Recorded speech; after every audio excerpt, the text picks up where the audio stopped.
তাড়াহুড়ো করে তার পুরনো বাইকের চাবিটা তুলে নিল ড্রয়ারের ভেতর থেকে। বাইরের অন্ধকার রাতটাকে উপেক্ষা করে বাইক স্টার্ট দিল ধীরে। রাস্তায় বাইক ছুটিয়ে নিয়ে যেতে যেতে নিজের মনকেই প্রশ্ন করল, এত তারা কিসের আদিক? এভাবে ছুটে চলা মানে কি? কিন্তু তার কোনো উত্তর জানা নেই। শুধু জানে যেতে হবে, নিবৃতার পাশে থাকা দরকার, তাকে দেখতে হবে, তাকে বলতে হবে। আমি আছি নিবৃতা, আমি আছি তোর পাশে। নিবৃতার বাবার বাড়িতে পৌঁছে বাইক থামালো আদ্দিক। রাতের খালি রাস্তায় খুব একটা সময় লাগলো না পৌঁছাতে। দরজার সামনে এসে কয়েক মুহূর্ত দাঁড়িয়ে রইল, যেন নিজের ভেতরের অস্থিরতাকে সামলানোর চেষ্টা করছে। তারপর ধীরে ধীরে দরজা কড়া নাড়ল। বেশ কিছু সময় পর ভেতর থেকে দরজা খুললেন নিবৃতার মা। আদ্দিককে এই সময় এখানে দেখে বেশ অবাক হলেন যেন, তবে কিছু বললেন না। শুধু দরজা সরিয়ে পথ ঠিক করে দিলেন, যেন বুঝতে পেরেছেন এই সময় কোনো প্রশ্নের দরকার নেই। আদ্দিক পা টিপে টিপে এগিয়ে গেল নিবৃতার কক্ষে। দরজাটা চাপানো, সে কিঞ্চিত ফাঁক করে ভেতরে এলো। মেয়েটা ঘুমিয়ে আছে, মুখটা কেমন নিষ্প্রাণ লাগছে যেন। কপালের কাছে কয়েকটা চুল পড়ে আছে এলোমেলো। নিঃশ্বাসের তালে তালে বুক উঠানামা করছে ধীরে ধীরে। আদ্দিক এক মুহূর্ত চুপচাপ দাঁড়িয়ে থাকলো। মনে হলো এত কাছে এসেও যেন দূরে কোথাও আছে সে। ধীরে ধীরে এগিয়ে গিয়ে নিবৃতার কপালের কাছে হাত রাখলো আলতো করে। নিবৃতা ঘুমের ঘোরেই নড়ল একটু, তারপর ধীরে ধীরে চোখ খুলল। প্রথমে কিছু বুঝতে পারল না, তারপর যখন সামনে আদ্দিককে দেখল তখন চমকে উঠল খানিকটা। চোখের পলক ফেলে তার দিকে তাকিয়ে রইল কিছুক্ষণ। মস্তিষ্ক পুরোপুরি জেগে উঠতেই সে বিস্ময়াবিষ্ট সুরে আওড়ালো, আপনি এত রাতে?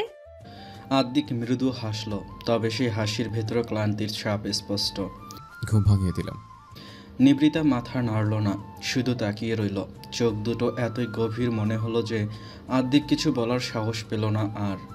কিছুক্ষণের জন্য দুজনের মাঝে নীরব শব্দ নিঃশব্দ নেমে এলো। এরপর হঠাৎ করেই নিবৃতা অস্ফুট স্বরে বলল, আপনি কেন এসেছেন? আদ্দিক উত্তর দিল না, শুধু নিবৃতার হাতটা নিজের হাতের মধ্যে নিয়ে আস্তে করে বলল, আমি জানি না, কিন্তু মনে হলো তোর পাশে থাকা দরকার। নিবৃতা কিছু বলল না, শুধু চোখ নামিয়ে আনলো ধীরে। বাইরে রাত গভীর হলো আরও, আর দুজনের মাঝে বহাল হলো এক অদ্ভুত নীরবতা, যা ভাষাহীন হয়েও অনেক কিছু বলে গেল কানে কানে। সবুজ রঙের ঘুমবাতি জ্বালানো রুমের জানালা ভেদ করে নিবৃতার দৃষ্টি বাইরের জগতে, কিন্তু সেই দৃষ্টি ফাঁকা, অন্তঃসার শূন্য। মন পড়ে আছে অন্য কোথাও। আদ্দিক এক মুহূর্ত নিবৃতার মুখের দিকে তাকিয়ে রইল। বুঝতে পারল কিছু একটা ভাবছে সে, কিছু একটা যেটা তাকে অস্থির করে তুলছে খুব। ধীরে ধীরে হাত বাড়িয়ে নিবৃতার হাতটা ধরল সে। ঠান্ডা, একটু শুষ্ক সেই ছোঁয়া। নিবৃতা চমকে উঠল না, হাতটা সরিয়েও নিল না। কয়েক মুহূর্ত নীরবতার পর আদ্দিক ধীর স্বরে বলল, এইভাবে দেখাচ্ছিস কেন? কষ্ট পাচ্ছিস? নিবৃতা মাথা নাড়ল, তারপর ফিসফিস করে বলল, আমি আসলে বুঝতে পারছি না, এতদিন আমরা কত দূরে ছিলাম, অথচ আজ আপনি আমার এত কাছে। কেন যেন মনে হচ্ছে আপনি দূরে চলে যাবেন আবার। আদ্দিক গভীর দৃষ্টিতে তার দিকে তাকালো। নিবৃতার কণ্ঠে একটা অদ্ভুত কষ্টের আভাস টের পেল সে। কিছুক্ষণ নীরব থেকে ধীরে বলল, কেন এমন মনে হচ্ছে তোর? নিবৃতা এবার তার দৃষ্টি সরিয়ে নিল, যেন চোখে চোখ রাখলে ভেতরের ভাবনাগুলো পড়ে ফেলবে আদ্দিক। এক মুহূর্ত থেমে পড়ল। আপনি তো ভ্যালিয়াকে ভালোবাসেন। আদ্দিক একটু চমকে গেল প্রথমে, কিন্তু পরক্ষণেই নিজেকে সামলে নিল দ্রুত। সে হালকা হাসলো বোধ হয়, মস্তিষ্কে উকি দিল সেই কপট মুখটা। ভেলি আমার জীবনে একটা সময় ঠিক ছিল, কিন্তু এখন। কথাটা শেষ করতে গিয়েও করল না। তার চোখে একরকম দ্বিধা ফুটে উঠল আচানক, যেন নিজেই পুরোপুরি নিশ্চিত নয় কিছু নিয়ে। নিবৃতা এবার হাত সরিয়ে নিল, গলার স্বর একটু কাঁপল। তাহলে এখন কি? এখন কি ভালোবাসেন আমায়? আত্মিক চুপচাপ, তার ভেতরে যেন একটা অদ্ভুত টানাপোড়েনে চলতে লাগলো তীব্রভাবে। সে কি সত্যি জানে উত্তরটা? ভালোবাসা কি এত দ্রুত বদলে যায়? নিবৃতা মুখ ফিরিয়ে নিল, চোখের কোণে এক ফোঁটা জল চিকচিক করে উঠল তার। আমি আপনার দায়িত্ব নই আদিক ভাই। আমি চাই না আপনি শুধু দায়িত্বের খাতিরে আমার পাশে থাকেন। আমি চাই আপনি থাকেন কারণ আপনি থাকতে চান। আদ্দিক একটু ঝুঁকে তার গাল গলা নামিয়ে বলল, আমি থাকবো নিবৃতা, যতদিন তোর দরকার আমি থাকবো। এটা বোঝানোর জন্য তো এসছি আজ। নিবৃতার দৃষ্টি নরম হয়ে এলো নিমিষে। তার ঠোঁট কাঁপছে, যেন কিছু বলতে চায়, কিন্তু গলা দিয়ে শব্দ বের হচ্ছে না। এক মুহূর্ত পর সে চোখ বন্ধ করল, চোখের ভেজা ভাব গোপন করল না আর। তার হাতের মুঠো শক্ত হলো আদ্দিকের হাতের ভেতর। বাইরে রাত গভীর হচ্ছে, আকাশের তারা একে একে জ্বলছে নীরবে, কিন্তু ঘরের ভেতর দুটো মানুষ যেন আজ এক নীরব ভাষায় একে অপরকে বোঝার চেষ্টা করছে। দ্বন্দ্বের কষাঘাতে জর্জরিত মন তখন প্রশ্ন তুলছে বারবার, ভালোবাসা কি সত্যিই বদলে যায়, নাকি সময়ের সাথে নতুন রূপ নেয় কেবল? সকালটা ছিল অপার্থিব রকমের শান্ত। নরম রোদে তখন চারদিক ঝলমলে, বাইরে পাখির কলরব। জানালার পর্দা গলিয়ে রোদের একাংশ তখন নিবৃতার রুমের মেঝেতে তাদের রাজত্ব জুড়েছে। সেই রাজ্যের সৈন্যরা আবার কিছু গিয়ে হামলা করছে নিবৃতার ফর্সা সুন্দর মুখে। ক্লান্তি লেপটানো মুখটাও যেন হলদেতে আভায় চকচক করছে খুব। তবে চামড়া চকচকে করেই সৈন্যরা ক্লান্ত হয়নি, তারা রীতিমতো মেয়েটাকে জাগিয়ে ছেড়েছে। শরীরের অবসাদ তখন সব চোখের পাতায় স্থিতিকৃত। সেই পাতা মেলতে সময় নিল তাই। তবে সাথে শরীর নাড়াতে চাইলেও তাতে ব্যাঘাত ঘটল কারোর উষ্ণ আলিঙ্গন। নিবৃতা বুঝি চমকালো। নিজেকে সে আবিষ্কার করলো আদ্দিকের বাহু ধরে, যার নিঃশ্বাসের উষ্ণতা মিশে আছে তার গলার কাছে। এক অদ্ভুত শিহরণ ছড়িয়ে গেল তার সারা শরীরে। গাল বেয়ে নেমে এলো তপ্ত লালচে আভা, নিঃশ্বাস হয়ে উঠল ভারী। এতটা কাছাকাছি থাকা, এতটা গভীর অনুভূতি সে কি কখনো কল্পনাও করেছিল? অথচ তাদের প্রথম একসাথে থাকার রাতটাও তার মনে আছে। আদ্দিক সেদিন একদিকে কাত হয়েই পুরো রাতটা পার করেছিল। একটা বারের জন্য নিবৃতাকে তার দিকে ফেরায়নি। অথচ আজ সেই মেয়েকে নিজের সাথে মিশিয়ে রেখেছে পরম যত্নে, আর এতটা কাছে যেন বুকের গভীর প্রশ্বাস তার কানের কাছে স্পষ্ট শুনতে পাচ্ছে নিবৃতা। লজ্জায় সমস্ত সত্তা সংকুচিত হয়ে এলো তার। কি করবে, কিভাবে নিজেকে সরিয়ে নেবে ভেবে পেল না। হাত বাড়িয়ে আলতো করে আদ্দিকের বাহু সরাতে গিয়েও থেমে গেল সে। স্পর্শে লুকিয়ে থাকা এক অজানা টান তাকে টেনে ধরে রাখছে শক্তভাবে। তাও নিজেকে, নিজের মনকে নিবৃতা বোঝালো। আদ্দিক জেগে গেলে সেও যে ভীষণ লজ্জায় পড়বে সেটা নিবৃতার খুব ভালো করেই জানা। তাই আর নিজেকে না দমিয়ে আদ্দিকের হাত সরিয়ে নিজেকে ছাড়ল সে। তারপর ধীর পায়ে হেঁটে গেল ওয়াশরুমে। ফ্রেশ হয়ে এসেই দেখলো আদ্দিক জেগে বিছানায় হেলান দিয়ে বসে এক দৃষ্টিতে বারান্দার দিকে চেয়েছিল। নিবৃতা বের হতেই তার দিকে তাকালো সে, মৃদু হেসে বলল, গুড মর্নিং। নিবৃতা একই সুরে জবাব দিল। Good morning. তারপর আদ্দিক উঠে গেল ফ্রেশ হতে। সকালের নাস্তা টেবিলে সবাই। রাতে ব্যাপারটায় আদ্দিক একটু আটটু অস্বস্তি হলেও এখন তার লজ্জা লাগছে ভারী। এই যে অত রাতে বলা নেই কওয়া নেই শ্বশুরবাড়িতে এসে হামলা করেছে। ব্যাপারটা তার শ্বশুর শাশুড়ি ঠিক কোন চোখে দেখেছেন কে জানে। নিশ্চয়ই ভাবছেন ছেলেটার ন্যূনতম জ্ঞানবোধ নেই, নয়তো অত রাত করে কেউ শ্বশুরবাড়ি আসে। এই প্রথম আদ্দিক নতুন জামাইয়ের মতো লজ্জায় সংকীর্ণ হয়ে বসে আছে। খাবার খাচ্ছে টুকে টুকে। সালেহা বেগম বড় ব্যস্ত, আর দেখে জামাই আদরের কোনো কমতি রাখতে চাইছেন না। তুমি এসেছো, আমি কিন্তু বেশ খুশি হয়েছি বাবা। এই সময় মেয়েটা তোমার প্রয়োজন ছিল। মনিরুল আলমের প্রসন্ন গলা পেয়ে আদ্দিক কিছুটা সহজ বোধ হলো। প্রত্যুত্তরেও স্মিত হাসল। লজ্জা যদিও তার পুরোপুরি যায়নি, তো কিছু লঘু হয়েছে আগের থেকে। সালেহা বেগম নিবৃতাকে খাইয়ে দিচ্ছিলেন, যদিও মেয়ে বলেছিল সে নিজে খাবে। তবে ভদ্রমহিলা সেই কথা আমলে নেননি। খাওয়ার মাঝে আদ্দিক বলে উঠল, আঙ্কেল, একটা কথা বলার ছিল। হ্যাঁ বলো না। বড় চাচা কল দিয়ে আপনাদের সবাইকে ডেকেছেন। সবার সাথে উনি নাকি কি কথা বলতে চান। খাওয়া থেমে গেল নিবৃতার। কপাল কুঁচকে তাকালো আদ্দিকের দিকে।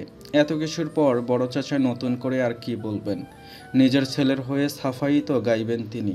নিবৃতা মুখের খাবারটা গিলল কোনো রকম, তারপর গম্ভীর স্বরে বলল, উনি হয়তো ওনার ছেলের হয়ে সুপারিশ করবেন, আমি সেখানে উপস্থিত থাকতে চাই না। আদ্দিক নিবৃতার দিকে তাকালো। মেয়েটার চোখ মুখ কঠিন। সে মোলায়েম স্বরে বলল, এমন কিছু আমি আন্দাজ করে বারণ করেছিলাম প্রথমে, তবে পরে মা বাবা কল দিয়ে আসতে বললেন। সবাইকে এভাবে বারণ করাটা ঠিক হবে না, তাই ভেবে রাজি হয়েছে। তবে তুই নিশ্চিত থাক, রাকিবের ব্যাপারে আমি কোনো আপোষ করব না। নিবৃতা ওইটুকুতে ভরসা পেল। দুপুরের খাওয়া দাওয়াটা সেরে বেরিয়ে পড়ল সবাই। যতই গাড়ির চাকা শহরের পিচ মারিয়ে গ্রামের দিকে আগাচ্ছিল, ততই অজানা সংখ্যা বুকে করানার ছিল নিবৃতার। এই পথে প্রথম যেদিন এসেছিল, সেদিনের অনুভূতি ছিল বর্ষার ফোঁটা প্রথম কদমের মতোই মিষ্টি স্নিগ্ধ। কিন্তু আজ যেন এক পাহাড় সম দুঃখ, ব্যথা আর অজানা সংখ্যা বুকের ভেতর গুমড়ে উঠছে। গাড়ির জানালা দিয়ে নিবৃতা বাইরে তাকিয়ে রইল পুরোটা সময়। চারপাশের ধূসর রাস্তা, শীতল বাতাস, দুপাশে ছুটে যাওয়া গাছপালা, সবই যেন এক অদ্ভুত বিষণ্ণতা নিয়ে তাকে দেখছে চুপচাপ। সেদিনের সেই সৌন্দর্য আজ আর চোখে বিঁধছে না। অনিশ্চিত চিন্তার ভারে সব কিছু ফ্যাকাশে লাগছে খুব। গাড়ি থামতেই তুবা দৌড়ে এসে নিবৃতার পাশের দরজাটা খুলে দিল। নিবৃতা নামতেই জড়িয়ে ধরল তাকে, জিজ্ঞেস করল, কেমন আছো কন্যাটা? নিবৃতার ঠোঁটে হাসির আঁচ, বলল, ভালো আছি, তুমি কেমন আছো? তোমাকে দেখে ভীষণ ভালো। আদ্দিক ততক্ষণে গাড়ির ভাড়া মিটিয়ে দিয়েছে। তুবা ভাইয়ের দিকে তাকালো, তখন ভ্রু নাচিয়ে বলল, কি ব্যাপার ভাইয়া, কাউকে না জানিয়ে রাতে এভাবে বউয়ের কাছে চলে যেতে হলো? সকালেও তো যেতে পারতে। আদ্দিক লজ্জা পেল, কতটা বোঝা গেল না। তবে নিবৃতা লজ্জায় মরিয়া হলো খুব। বড়রা মিটিমিটি হেসে চলে এলো সেখান থেকে। আদ্দিক হাত বাড়িয়ে তখন তুবার মাথায় চাটি মেরে বলল, খুব বেয়াদব হচ্ছিস দিন দিন, পকেট মানি কিন্তু অফ করে দেবো একদম। ভেঙচি কাটলো তুবা, বলল, উচিত কথা বললেই একটা হুমকি দিয়ে বসে।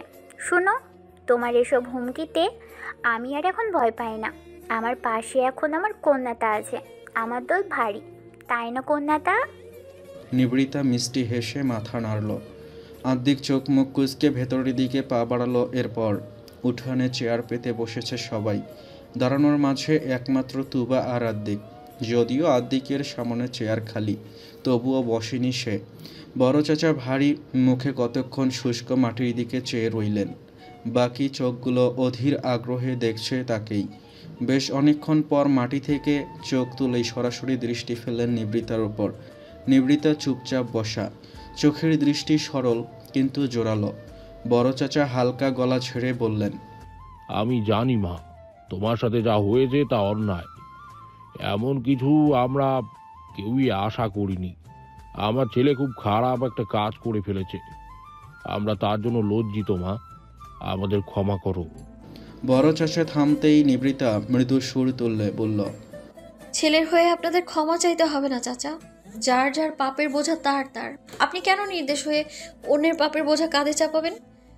যদি নিজের অন্যায় বলে কিছু মনে হয়েই থাকে, তবে আমি বলবো সেটা হলো পাপ করেছে জেনেও ছেলেকে বাঁচাতে চাওয়া। আমার কাছে এটাও এক অন্যায়। চাচা দম দিলেন। মধ্যবয়স্ক লোকের চেহারায় ভীষণ ক্লান্তি, যেন এই কদিনের দুশ্চিন্তা আর দায়িত্বের ভার তার কাঁধে পাথরের মতো চেপে বসেছে। কপালে গভীর ভাঁজ, চোখের কোণে অবসাদের ছাপ, আর গলার ওপর কালি পড়া দাড়ি আর তার অবস্থা স্পষ্ট করে তুলেছে আরও। তিনি রাশভারী গলায় বললেন, ছেলে তো, না চাইতেও তাদের পাপের ভার আমাদের নিতেই হবে। দেখো মা, ও আমাদের একমাত্র ছেলে। মেয়েটা তো বিয়ে হয়ে পড়ে আছে সেই অদূরে, চাইলেও আসতে পারে না। ছেলেটাই এখন আমাদের একমাত্র সম্বল। আমি মানছি ওর পাপকে প্রশ্রয় দেওয়াটা ঠিক হবে না, ওর শাস্তি প্রয়োজন। কিন্তু মা, তোমার মামলা এতটাই মজবুত যে এর জন্য ওর ফাঁসির রায় অবধি হতে পারে। আর বুঝতেই তো পারছো, এই বয়সে ছেলে হারালে এই বুড়ো বুড়িগুলোর কি অবস্থা হবে। আমাদেরও যে মরে যেতে হবে মা, তার চেয়ে বরং আমরা ওকে জামিনে ছাড়িয়ে আনি। তোমার সামনে দরকার পড়লে ও তোমার পা ধরে ক্ষমা চাইবে। পুরো গ্রামবাসীর সামনে অপমানিত তো কম হয়নি। তা হোক, আর যত অপমান করার করো, তাও মামলাটা তুমি তুলে নাও না মা। আমি কথা দিচ্ছি, এরপর আর কখনই রাকিব এমন কাজ করবে না।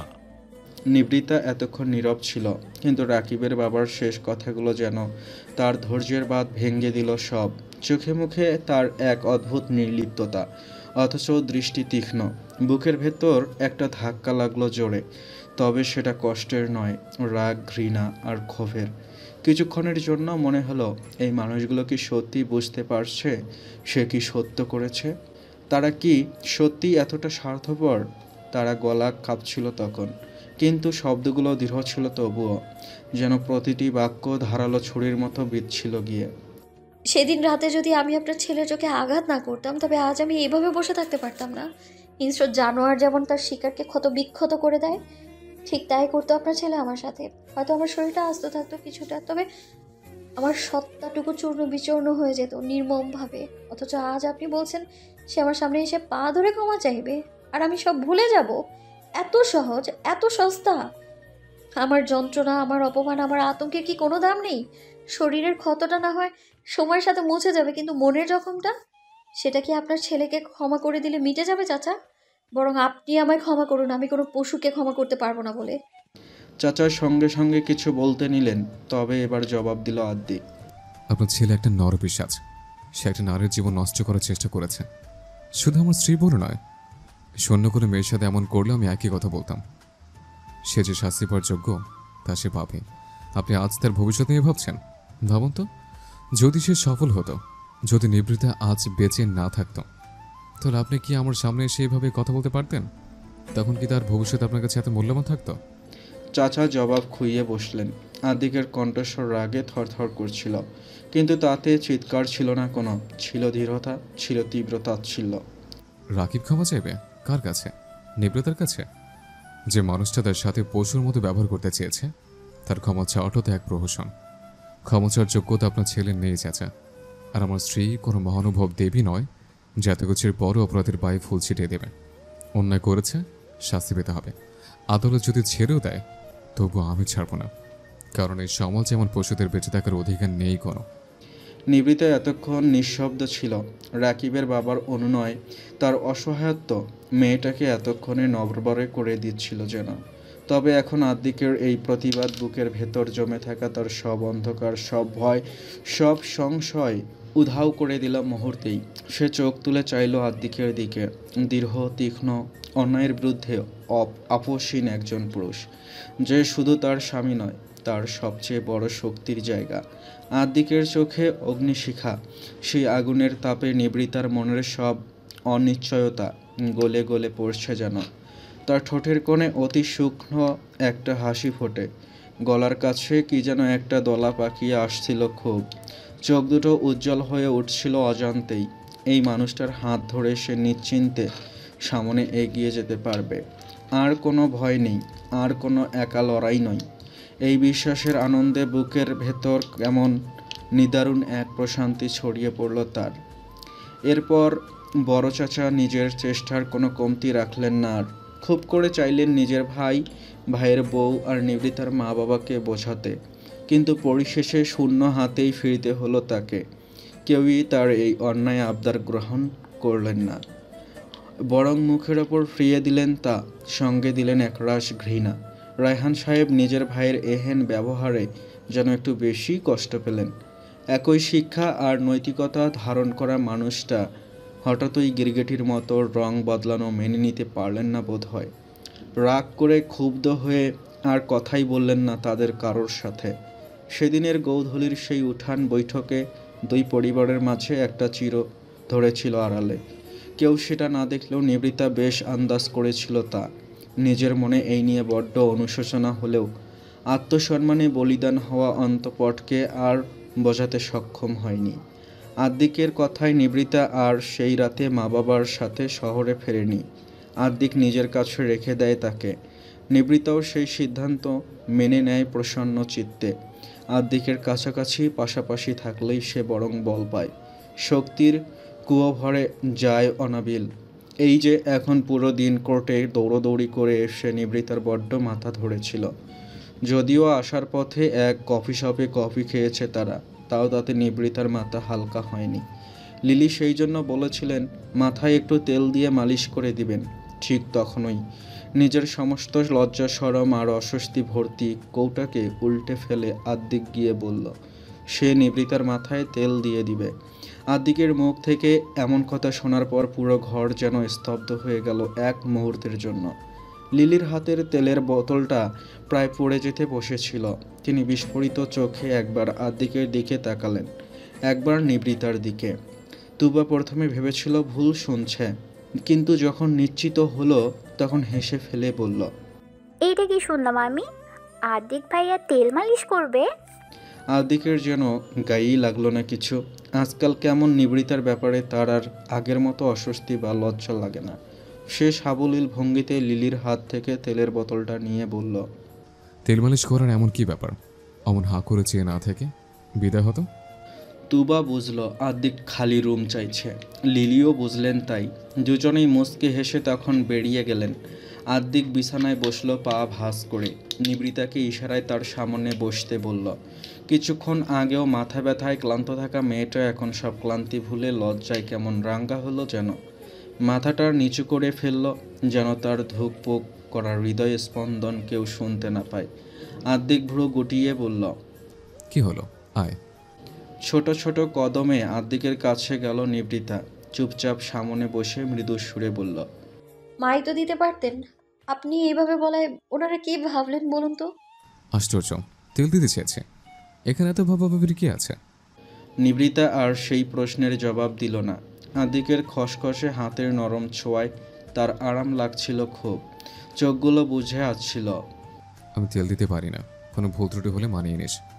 চোখ মেলল নিবৃতা, অবাক হয়ে বলল, পারেন না? তাহলে দিতে চাইলেন যে? পারি না বলে তো শিখছে, ভবিষ্যতেও তো তোর মাথা ব্যথা হতে পারে। নিবৃতা হালকা মাথা কাত করে বলল, আপনি আমাকে দিয়ে দেওয়ার জন্য শিখছেন? তা নয় তো আর আগে দিব, আমার নিজেরও তো তেল পছন্দ না। নিবৃতা আর কথা বাড়ালো না। এত শান্তি অনুভব হলো মনে যে আর কথা বলার ইচ্ছাই জাগলো না তার। তেল দিয়ে সুন্দর মতো চুলে ম্যাসেজ করে দিয়ে আদ্দিক এবার নিবৃতার চুল আশ্রিয়ে দিচ্ছে চিরুনি দিয়ে। নিবৃতা বাধা দিয়ে বলল, এটা আমি পারবো। আমি করে দিলে অসুবিধা? মাথা নাড়ালো নিবৃতার। তবে চুপ করে বসে থাক। বসে রইল সেরকম। মনে মনে তার সুখ পাখি উড়োউড়ি করল। এক অদ্ভুত আনন্দে মনটা নেচে কুদে অস্থির হলো খুব। আদ্দিক বলল, তোর চুলগুলো কিন্তু বেশ সুন্দর নিবৃতা, ভীষণ ঘন কালো। নিবৃতা ভেতরটা যেন আলগা উষ্ণতায় ভরে উঠল মুহূর্তেই। এতক্ষণ যে লজ্জায় সে মুখ নিচু করে রেখেছিল, আদ্দিকের কথায় সেটাই যেন আরেকটু বেশি লালচে হয়ে উঠল তার। কারো প্রশংসা পাওয়া অবশ্য নতুন কিছু নয়, কিন্তু আদ্দিক, সে এত মনোযোগ দিয়ে তার চুল দেখেছে, তার সৌন্দর্য টের পেয়েছে। হয়তো মাথার তেল দেওয়ার সুতোয় সে নিবৃতার চুল ছুঁয়ে দেখেছে, কিন্তু আদ্দিকের কণ্ঠের প্রশংসা এতটাই আন্তরিক ছিল যে তার হৃদয়ের গভীরে গিয়ে ঠেকল নিবৃতার। তার আঙ্গুলের স্পর্শের মতোই কোমল, মসৃণ ছিল তা। নিবৃতা কিছুই বলল না, শুধু একপাশে মুখ ঘুরিয়ে হাসল। সে জানে আদ্দিক সরাসরি মুখের ওপর কিছুই বললেই তার হৃদয় দ্বিগুণ স্পন্দন আসতে থাকে। কিন্তু আজকের এই অনুভূতি যেন অন্যরকম, কেমন যেন একটা প্রশান্তি, আত্মবিশ্বাস মিশে আছে। মনে হচ্ছে সে সত্যিই সুন্দর, তার চুলগুলোও সুন্দর, আর সবচেয়ে বড় কথা, এই সৌন্দর্য আজ আদ্দিকের চোখে ধরা পড়েছে। আদ্দিক তখনও তার চুল আশ্রয় দিচ্ছিল পরম আদরে, আর নিবৃতা সেই মুহূর্তটাকে যত্ন করে নিজের ভেতর জমিয়ে রাখছিল একটা ছোট্ট মিষ্টি সুখ স্মৃতি হিসেবে। আদ্দিক বেনি করতে পারে না, তাই ছোট্ট ক্লিপে চুলগুলো আটকে দিল। তারপর চিরুনি রেখে এসে নিবৃতার সামনে বসল সে। নিবৃতা তখনই দুই হাতে নিজের মুখ ঢাকল, বলল মিইয়ে যাওয়া সুরে, তেল দেওয়ার পর পর আমাকে দেখতে একদম চুনিদের মতো লাগে, দেখবেন না প্লিজ? আদ্দিক হেসে ফেলল, বলল, চুনিরা যে তেল দিয়ে চুল বাঁধে তোকে কে বলল? এইভাবে চুরি করার রেকর্ড আছে নাকি? আদ্দিক ভ্রু নাচাতেই নিবৃতা মুখ থেকে হাত সরিয়ে ভ্রু কুঁচকাল। আদ্দিক তাকালো পূর্ণ মনোযোগে। তেল চটচটে মুখটা নিবৃতার, মাথায় সিথি করে চুল বাঁধা, একটা আদুরে মুখ ছাড়া আর কিছুই চোখে লাগছে না যেন। আদ্দিকের মন উস্কে উঠল আচানক। নিবৃতার ফোলা ফোলা নরম কপলে নিজের অধিকার প্রতিষ্ঠার দুঃসাহসিক এক চিন্তা মাথা চড়া দিয়ে উঠল এক লহমায়। সে শক্ত হাতে দমন করল নিজের প্রগল্ভ মনকে, সাথে তিরস্কার করল তার বেহাপনাগুলোকে। আদ্দিকের অমন নিষ্পলক চাহনির বিপরীতে নিবৃতার মেকি রাগটুকুও পড়ে গেল। মুখটুকু খানিকটা এগিয়ে এনে ফিসফিসিয়ে বলল, চুরি করার সাধ্য থাকলে আমি প্রথমেই কি চুরি করতাম জানেন আদিক ভাই? আপনার মন, যেটা এখনো ভ্যালিয়ার সিন্ধুকে বুদ্ধি। আদ্দিক কিছুক্ষণ চুপ করে থাকলো। নিবৃতার কথাগুলো যেন তার মাথার ভেতরের কোথাও গিয়ে ধাক্কা দিল সজোরে। একটা অদৃশ্য বন্ধ দরজা করা পড়ল মুহূর্তেই। তারপর মৃদু হাসল সে, একরকম গম্ভীর অথচ নরম সুরে বলল, সিন্দিক বলে কিছু থাকলেও তার চাবিটা তো আমার হাতেই ছিল। তুই চাইলে তা আমি তোর কাছে সমর্পণ করতে পারি। আমার কাছে সিন্ধুকের মালিকের অনুমতি ব্যতীতই? তোর জন্য কার অনুমতি বেশি প্রয়োজন, সিন্ধুক মালিকের নাকি সিন্ধুকের ভেতর যে মূল্যবান জিনিস আছে তার মালিকের? নিবৃতা মাথা নুয়ালো, কণ্ঠস্বর স্বাভাবিক রেখে বলল, যদি বলি অনুমতির প্রয়োজন নেই, যদি বলি অধিকারে অনুমতি খাটে না, তবে কি আপনি মেনে নেবেন আদিক ভাই? মেনে না নিলে নিশ্চয়ই আজ তোর সামনে এভাবে বসে থাকতাম না। নিবৃতা তড়িতে তাকালো তার দিকে। বিস্ময় নাকি হতভম্ব নাকি অন্যরকম অনুভূতি নিবৃতা বুঝল না। আদ্দিক উঠতেই নিবৃতা বলল, এত ধোঁয়াশার মাঝে আমায় ঠেলে দিলে আমি যে পথ হারিয়ে বসবো আদিক ভাই। একবার খোলাসা করুন সবটা, আমি আপনাকে পুরোটা পড়তে চাই। আদ্দিক মুচকি হেসে বলল, খুব তো উপন্যাস পড়িস, অভ্যস্ত তো, তাহলে এত চিন্তা করছিস কেন? আমি তো খোলা বই নিবৃতা, পাতা উল্টে পড়ে নে। আদ্দিক রুম ছাড়ল। এরপর নিবৃতা পেছন থেকে উঁচু গলায় বলল, আপনি মোটেও কোনো খোলা বই নন আদিক ভাই। আপনি হলেন আমার রসায়ন বই, যার প্রতি পাতায় থাকা বিক্রিয়াগুলো পড়লে আমার মনের ভেতরেও বিক্রিয়া শুরু হয়ে যায় পুরো দমে। ফুস করে নিঃশ্বাস ফেলল নিবৃতা। আদ্দিকের সাথে অভিমান করে নাক ফুলল। সেদিনের বৈঠকের পর একই বাড়ির দুই উনুন এখন আলাদা, খাবার টেবিল আলাদা, বাসন কোসন আলাদা। মানুষগুলো এখন হয়ে উঠেছে একে অন্যের অপরিচিত। কেউ কারোর মুখ দেখে না অবধি। বড় চাচির যেইটুকু অনুশোচনা হয়েছিল সেদিন আদ্দিকের কথায়, তাও ছেলের মায়ায় ধূলিসাৎ হয়েছে এখন। চাচা তো উঠে পড়ে লেগেছেন ছেলের জামিন করাতে। নিবৃতার মামলা মজবুত আর উকিল শক্ত বলে এখনও পেরে ওঠেননি। রাতে খাবার টেবিলে বসেছে সবাই। রায়হান সাহেব খেতে খেতেই বললেন, শুনলাম ভাই নাকি গ্রামের চেয়ারম্যানের সাথে আলাপ করেছেন। যতটুক জানি চেয়ারম্যানের সাথে শহরের এমপির খুব ভালো সম্পর্ক। আদিক, তুমি একবার উকিল সাহেবকে জানিয়ে রেখো ব্যাপারটা। আদ্দিক মুখের খাবারটুকু খেয়ে জবাব দিল, চিন্তা নেই বাবা, যতই ক্ষমতাধারী ব্যক্তি হও না কেন, আইনের ঊর্ধ্বে কেউই নয়। এদেশের ক্ষমতাধর ব্যক্তিদের আপনি চেনেন না আদিক ভাই। এরা নিজের ক্ষমতা, শক্তি আর টাকা দিয়ে আইনও কিনে ফেলে অবলীলায়। নিবৃতার কণ্ঠে দুশ্চিন্তা। আদ্দিক আশ্বাস দিল, পারবে না, না পারার সব ব্যবস্থা আমি করব। নিখিল সাহেব দুদিনের ভেতরেই রাকিবের পুরনো ইতিহাস সব উন্মুক্ত করবেন। তদন্ত চলছে এখনও, তুই চিন্তা করিস না, রাকিবের শাস্তি কেউ আটকাতে পারবে না। নিবৃতা আশ্বস্ত হলো সত্যি। আদ্দিকের ওপর তার আকাশসম বিশ্বাস। এই বিশ্বাসের জোরেই হয়তো পুরো একটা জীবন সে তার সাথে পার করে দিতে পারবে অনায়াসে। পরদিন সকালে, বেশ সকালই থানায় এসে উপস্থিত হয় আদ্দিক। এসেছে নিখিলের জরুরি তলবে। 3 দিনের পুরো দস্তর তদন্ত চালানোর পর বেশ অনেক তথ্যই উন্মোচন হয় রাকিবের ব্যাপারে। এই ছেলে নিজেকে যতটা সাদাসিধা জহির করে তার সে মোটেও নয়, বরং সম্পূর্ণ তার বিপরীত। তার প্রেমিকার সংখ্যা অনেক এবং তাদের প্রত্যেকের সাথেই তার বর্তমানে সাপে নেউলে সম্পর্কে। প্রেম ধরে না রাখতে পারলেও প্রেমিকাদের নানান ভয় দেখিয়ে নিজের পকেট ভরে যাচ্ছিল ঠিকই। ফোনের কল রেকর্ড কিংবা মেসেঞ্জারের মেসেজ এসবই ইঙ্গিত দিয়েছে তারা। নিখিল বলল, একবার সেসব মেয়েদের কোর্টে হাজির করতে পারলে রাকিবের জামিন অসম্ভব হবে আর শাস্তি হবে নিশ্চিত। কিন্তু সমস্যা তো এখানেই, গ্রামের সহজ সরল মেয়েরা কি আর শক্ত পায়ে শহরের চৌখাটে দাঁড়াতে পারে? পা কাঁপে তাদের, শরীর ঝিমিয়ে পড়ে, সঙ্গে পেছনে টেনে ধরার মতো থাকে অনেকে। তাদের সেই ছোট্ট 4 দেয়াল থেকে বের করে এনে শহরের চরম বাস্তবতার মুখে দাঁড় করানোটা কোনো সহজ ব্যাপার হবে না। তবে এই ক্ষেত্রে আদ্দিক এগিয়ে এলো, বলল, আপনি তাদের সাথে যোগাযোগ করার চেষ্টা করুন। আমি নিবৃত গ্রামে আছি, প্রয়োজন পড়লে সরাসরি গিয়ে কথা বলবো তাদের সাথে। তবু হাল ছাড়লে হবে না, আমাদের হাতে সময় বেশি নেই। চাচা যেভাবে উঠে পড়ে লেগেছেন, রাকিবের জামিন হয়ে গেলে ব্যাপারটা আরও কঠিন হয়ে পড়বে। নিখিল তার সাথে সম্মতি জানালো, বলল, আজই সেসব মেয়েদের সাথে যোগাযোগ করার চেষ্টা করবে। সেই নিয়ে আলাপ দীর্ঘ করার আগেই নিখিলের ফোন বাজে হঠাৎ। হাতে নিতেই কপালে ভাঁজ পড়ে তার। প্রশাসনিক নাম্বার। আদ্দিকের দিকে একবার তাকিয়ে কলটা রিসিভ করে সে। স্যার, আসামিকে ধর্ষণের মামলায় গ্রেফতার করা হয়েছিল, এমন আসামিকে ছেড়ে দেওয়া সুপারিশ কী করে গ্রহণযোগ্য হতে পারে? আমি বুঝতে পারছি স্যার, কিন্তু যতক্ষণ পর্যন্ত আমি কোর্টের অর্ডার না পাবো ততক্ষণ পর্যন্ত আসামি আমার হেফাজতেই থাকবে। যদি এমন কোনো ব্যাপার ঘটে থাকে তবে আমি জামিনের কাগজ হতে পাওয়াই মাত্রই ছেড়ে দিব তাকে। ক্ষমা করবেন স্যার, আমার পেশা আমাকে নিয়ম মানতে বাধ্য করেছে। আমি নিয়মের বাইরে যেতে পারবো না। আসামি জামিনের জন্য কোর্টের অর্ডার সমস্ত কাগজ আমার লাগবে, অন্যথায় আমি আসামিকে ছাড়তে পারবো না। এরপর কেটে গেল কলটা। নিখিল ছোট্ট নিঃশ্বাস ফেলল। চাকরিটা আর থাকলো না বোধহয়। পাশ থেকে এতক্ষণ নির্বাক হয়ে সব শুনছিল আদ্দিক। নিখিলের থমথমে মুখটা দেখে জিজ্ঞেস করল, কোনো সমস্যা? এসিবি স্যারের কল, রাকিবকে ছেড়ে দিতে বলেছেন। সে কি, কোর্টের অর্ডার ছাড়াই? বললেন অর্ডারের কাগজপত্র সময় মতো চলে আসবে, তবে রাকিবকে যেন আমি এখনই ছেড়ে দিই। আদ্দিকের কপালে ভাঁজ। চিন্তায় বিভোর চিত্ত। বলল, এত দূর অবধি রাকিবের সুপারে চলে গিয়েছে? খারাপ মানুষদের দল এত ভারী হয়ে জানা ছিল না। আপনি তো এই দেশে থাকেন না, তাই বাস্তবতা সম্পর্কে অজ্ঞাত থাকাটাই স্বাভাবিক।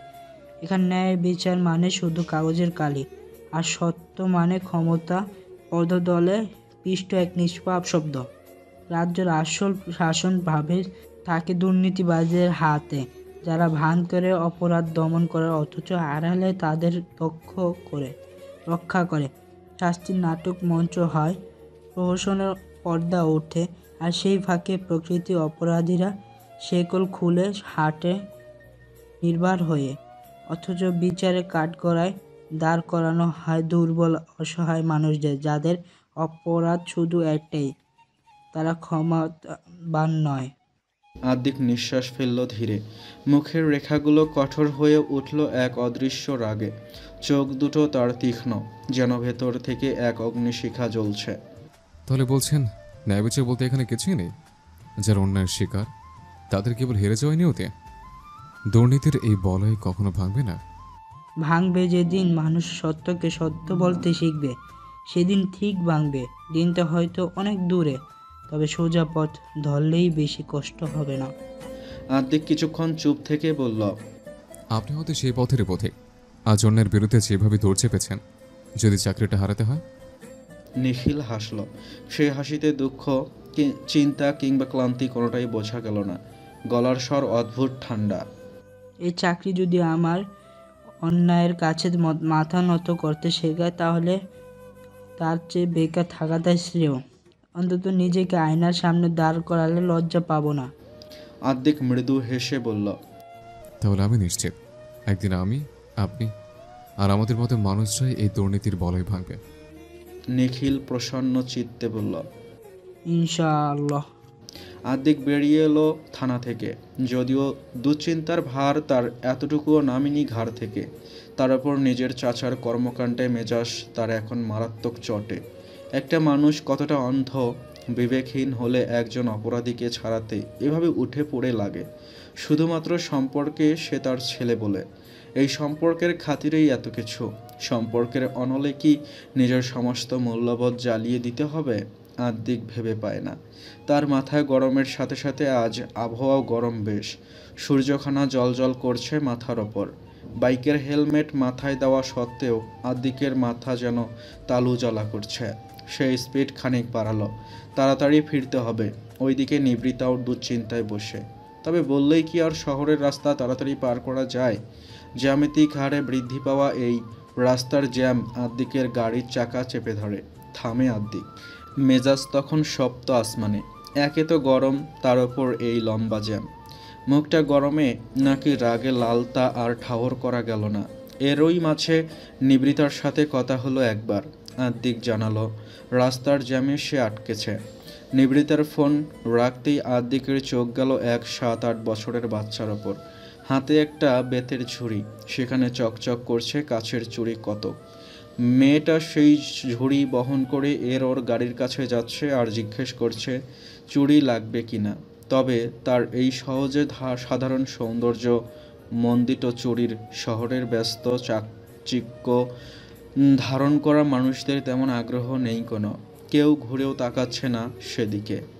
এক দুই করে মেয়েটা এবার আদ্দিকের কাছে এলো, জিজ্ঞেস করলো, চুড়ি নেবা ভাইয়া?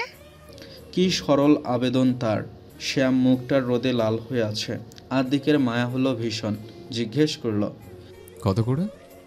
1 মুঠা 30। কয় মুঠো আছে তোমার কাছে? 20 মুঠা।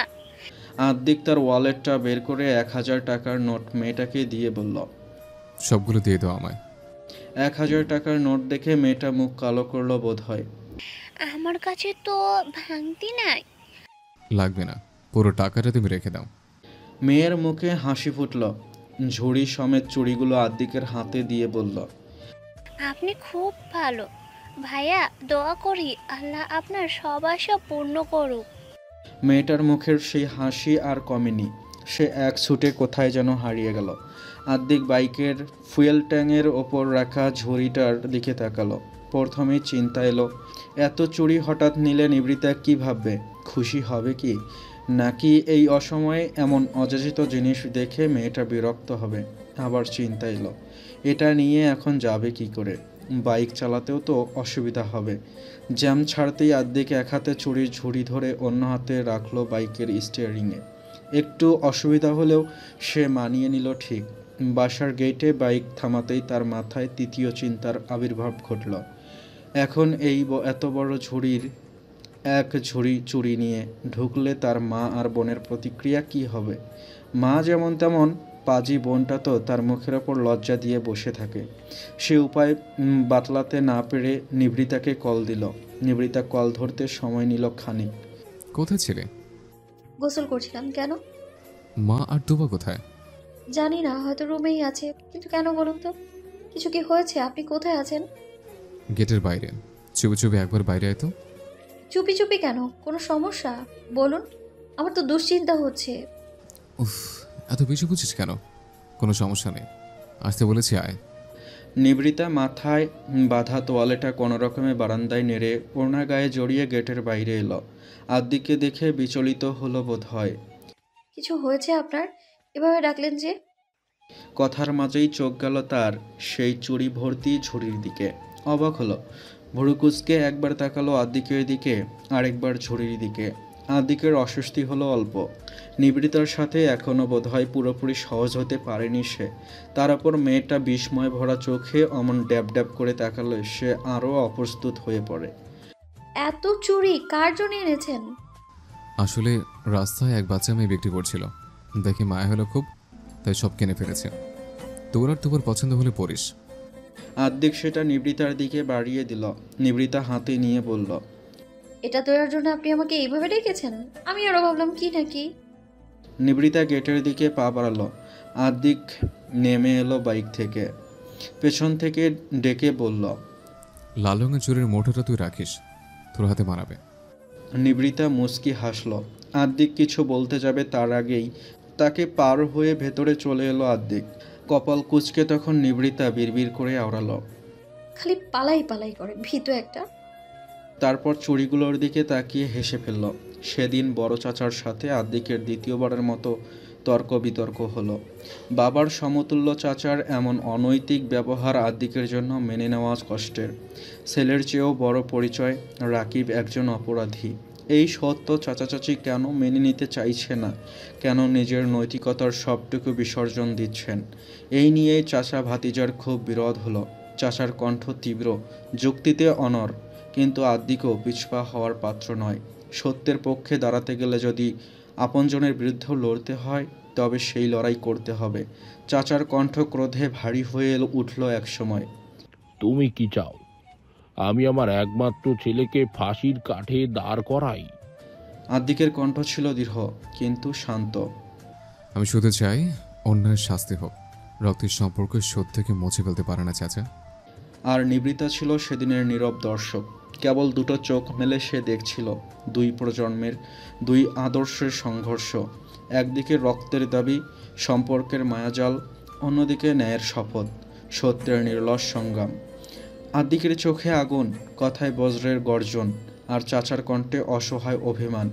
একপাশে স্নেহের আকুতি, আর এই সব কিছুর মূল কেন্দ্রবিন্দু সে। সব কিছু তাকে ঘিরেই। সন্ধ্যার আবছা আলো তখন পড়ে আছে তাদের মুখে। ছায়াগুলো দীর্ঘতর হচ্ছে, তবু সত্যের ছায়া কখনো দীর্ঘ হয় না। তা হয় স্পষ্ট, দৃঢ় আর অবিচল। নিবৃতা চোখ বন্ধ করল, নিজের ভেতরের সেই আলোকে আরও একবার ভালোভাবে অনুভব করতে পারার প্রয়াস হয়তো। আর নয়তো সম্পর্কের বাঁধন ছেঁড়ার অজুহাতে নিজের দায়টুকু মোছার অভিব্যক্তি।